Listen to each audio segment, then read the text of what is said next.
വേതനം വർദ്ധിപ്പിക്കണമെന്നാവശ്യപ്പെട്ട് സെക്രട്ടേറിയറ്റിന് മുന്നിൽ ആശാപ്രവർത്തകർ നടത്തുന്ന സമരം 50-ാം ദിവസവും തുടരുകയാണെങ്കിൽ എത്രത്തോളം ബുദ്ധിമുട്ടിലാണ് അവർ ഇത്രയും ദിവസം കടന്നു വന്നതെന്ന് ഓർത്തു നോക്കൂ. നിരാഹാര സമരം 11 ദിവസം പിന്നിടുകയാണ്. ഒരു വട്ടം സർക്കാർ ചർച്ച നടത്തിയെങ്കിലും പിന്നീട് സമരം തീർക്കാനുള്ള ശ്രമങ്ങളൊന്നും ഉണ്ടായിട്ടില്ല. അമൽ തേനംപറമ്പിൽ വിവരങ്ങളുമായി നമുക്കൊപ്പം ചേരുന്നു. അമൽ, ഗുഡ് മോർണിംഗ്. ചെറിയ പെരുന്നാൾ ആശംസകളും. സമരപ്പന്തലിൽ നിന്നുള്ള വിവരങ്ങൾ എന്തൊക്കെയാണ്? ഈ 50-ാം ദിവസമാകുന്നു ഇന്ന് സമരം ആരംഭിച്ചിട്ട്, ഒപ്പം നിരാഹാര സമരം 11-ാം ദിവസത്തിലേക്ക്.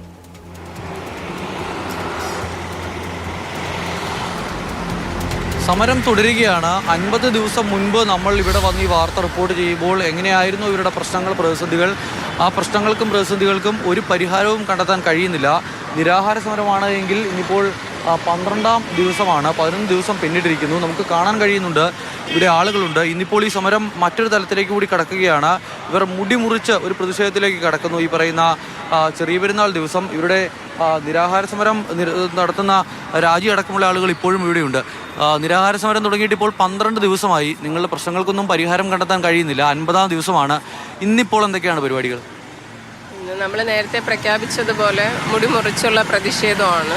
അത് നമ്മൾ സ്വയം പീഡനം അനുഭവിക്കുന്നതാണ്, അല്ലാതെ നമ്മുടെ വേറെ ഒന്നിനുമല്ല. നമ്മൾ സ്വയം പീഡനം അനുഭവിച്ചുകൊണ്ടുള്ള ഒരു പ്രതിഷേധ പരിപാടിയാണ് മുടിമുറിക്കലുമായിട്ട് ബന്ധപ്പെട്ട് ഇന്ന് നടത്താൻ പോണത്. നിങ്ങളിങ്ങനെ പ്രതിഷേധിക്കുമ്പോൾ ഇപ്പോൾ 50 ദിവസമായി. അംഗനവാടി ജീവനക്കാരുടെ സമരത്തിനാണെങ്കിൽ എന്തെങ്കിലും ഉറപ്പ് കൊടുത്ത് ഒരു 3 മാസം കഴിഞ്ഞെങ്കിലും പരിഹരിക്കാം എന്നൊക്കെ പറഞ്ഞ് അവരെ മടക്കി അയച്ചിട്ടുണ്ട്. നിങ്ങളുടെ അടുത്ത് ഏതോ ഒരു ദിവസം ഒരു ചർച്ച നടത്തി. അത് കഴിഞ്ഞിട്ട് ഇപ്പോൾ ഒരുപാട് ദിവസമായി. അത് ആരോഗ്യമന്ത്രി ഇടപെട്ട് നടത്തിയ ചർച്ചയാണ്. ആ ചർച്ചയിൽ പ്രത്യേകിച്ച് കാര്യമൊന്നും ഉണ്ടായില്ല. നിങ്ങളോട് പറഞ്ഞത് നിർത്തിപ്പോകണം എന്ന് മാത്രമാണ്, മറ്റൊന്നും പറഞ്ഞില്ല. ഇനിയിപ്പോൾ ഇത് എങ്ങനെ അവസാനിപ്പിക്കാൻ പറ്റുമെന്നാണ് പ്രതീക്ഷിക്കുന്നത്?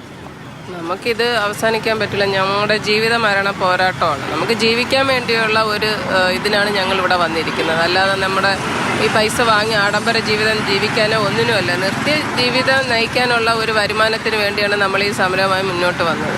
ഈ സമരം വിജയിച്ചാലേ പറ്റുള്ളൂ. സർക്കാരിന് ഒരിക്കലും നമ്മുടെ കണ്ണ് തുറക്കാതിരിക്കാൻ പറ്റില്ല. കാരണം നമ്മൾ വോട്ടിട്ട് ജയിപ്പിച്ച സർക്കാരാണ്.